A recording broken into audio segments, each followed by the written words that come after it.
I mean, for some reason Mandy's here. I don't know why. Maybe it's to remind you, oh yeah, I need to go back and help Mandy at the dojo. Destroy the rooftop turret factories? Yeah, that could be actually it, why she's here. But yeah, this is the other Spitfire level. It's even easier than the last one. Once again, you only need to use the missiles. There's 20 factories. The factories don't attack, and you can go way out of range of any of the turrets that do attack. And because they're so slow, this challenge was fun because it's just kind of mindlessly easy. You can easily do it without taking a hit. You might not want to hold turbo the entire time just because you fly past things so quickly. Although there are Riptops swinging around here, and an interesting thing is you can actually shoot them, and they drop a green gem. You can't pick it up. I think it just it disappears like after a couple of seconds, but like you might have just seen it now. I think I'm trying to show it off. Like they drop green gems for some reason that you can't pick up and disappear immediately. But it's a weird thing that, like, did they have to? Was their coding like every enemy has to have a gem dropped? Then again, when you kill an enemy a second time, it doesn't drop a gem. I don't know. Now I wish they did that in I wish they like had something like in Spyro 1 where when you killed an enemy a second time, you actually picked up something. But not something necessary, because like in Muppet Monster Adventure you have to play every level twice because you have to pick up the coins that the enemies drop after you kill them the first time, just so you can unlock stuff in the gallery.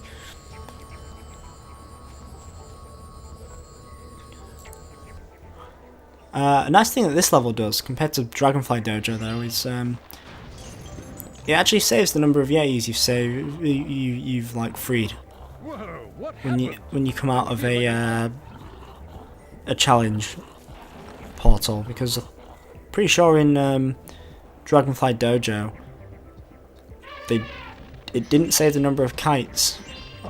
It didn't save like which kites you'd got. You had to get them again.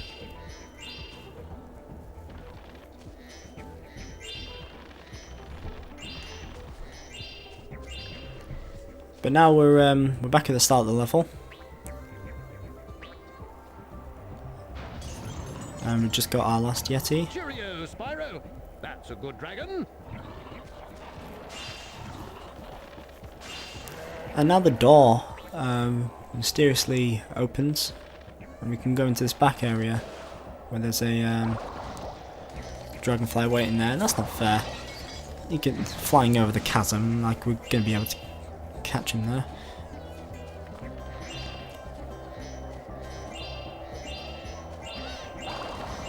But yeah, we got him, and we got Damsel. Doesn't seem to be in distress, so we'll not make that joke. But in doing so, we have made the joke.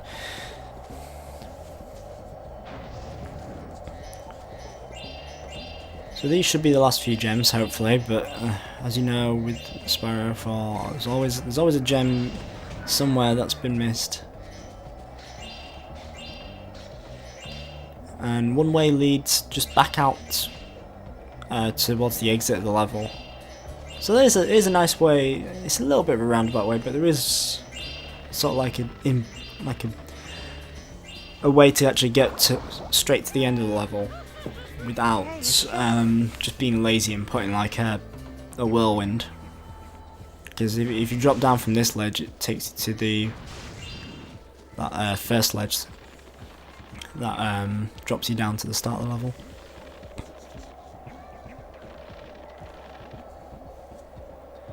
And then up the other set of stairs is the other challenge. So on one side we got the challenge, the other side we got Shadow the Dragonfly. Yeah, this is my new Sonic OC. It's Shadow the Dragonfly. He's green and he does nothing.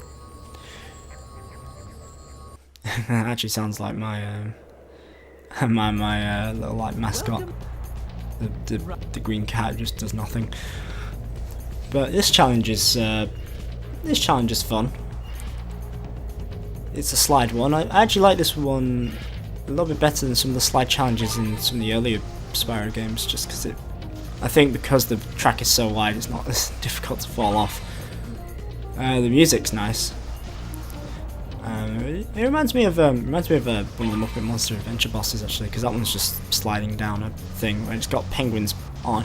I don't think they're pushing, or they might be pushing ice blocks as it goes further on, but to start with, they might be just standing on ice. But in that game, when you touch the ice, it insta kills you. This one just slows you down.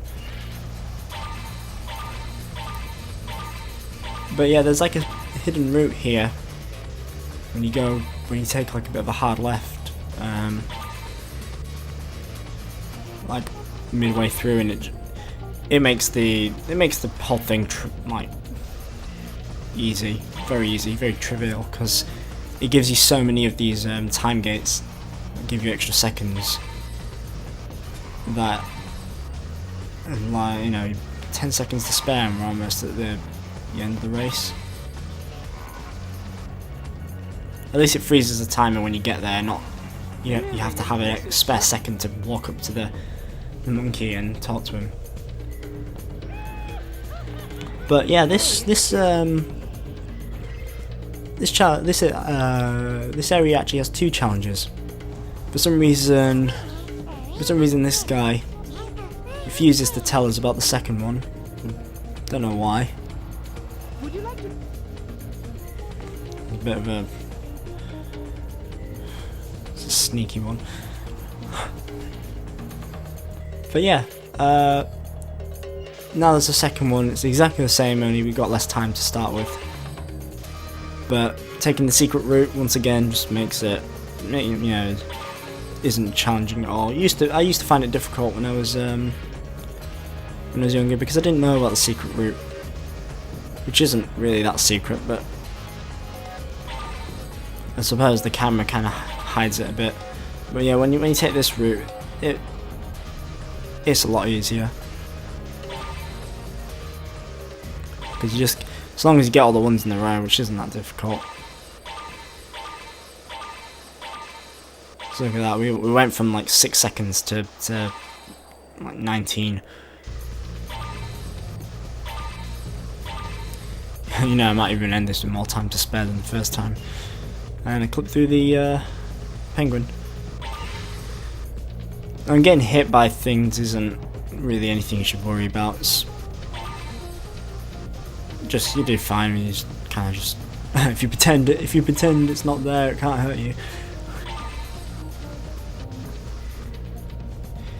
Something I would have liked though in early games, and this, is you can, once you've beaten the easier one, you can only do the harder one. I would have liked it if in some of the games where you can choose between the easier and the hard variants. Although it's a bit redundant in this one because it's exactly the same challenge. Still would have been a nice feature maybe for some of the other ones. And then there's the "okay, come back anytime" that you sometimes hear as an audio glitch for other NPCs when they say the same thing. I don't think that's occurred yet in this game, when this playthrough, but will soon. And I think there was a weird invisible wall there.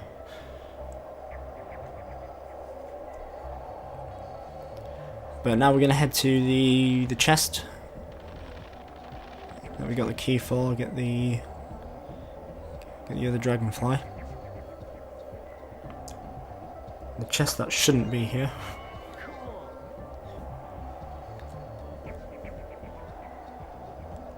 And who do we get? We got Young. We got Chase Young from Shaolin Showdown. I don't really watch Shaolin Showdown, but I know some stuff about it.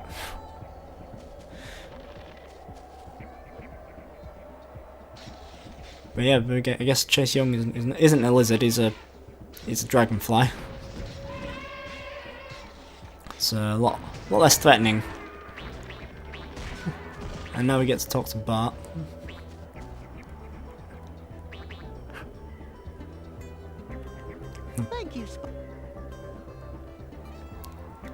Why you little... Hey, it's Joel. And we got Jewel Wing, the I don't know, is that the Dragonfly equivalent of Flashwing from Skylanders? And then yeah, I know I missed this gem. Here we go. There we go. 900. Hooray! The level's complete.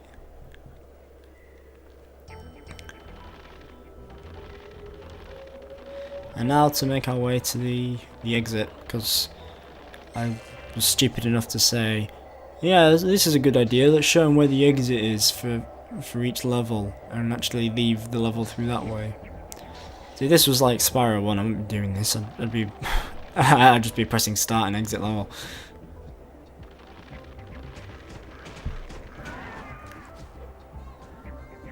Yeah, because there are some games that when you press start and exit level, it's like, oh, you'll lose everything you did, but then, you know, oh, but I'm all the way.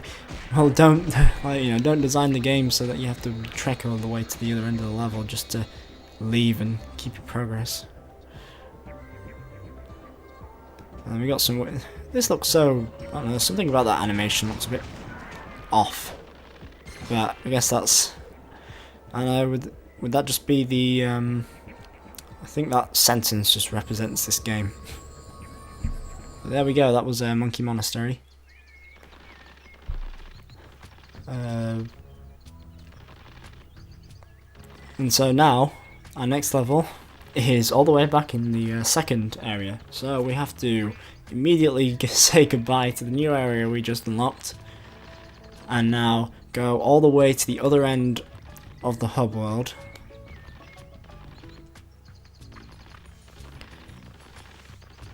And then when that level's done, we just have to make a complete U-turn, go all the way back.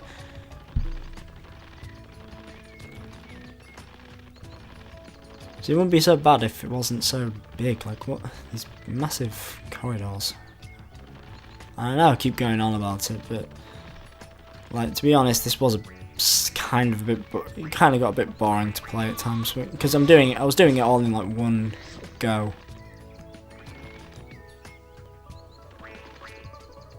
So it was a bit of a pain.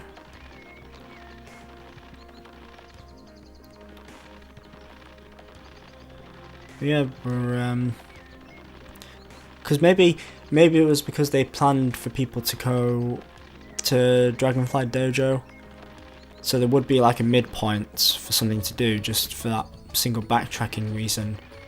So it wouldn't feel quite as bad because you'd have something in the middle, but yeah. Well, we're here now, so yeah. In the next part, we'll be doing the Honey Marshes level. See you then.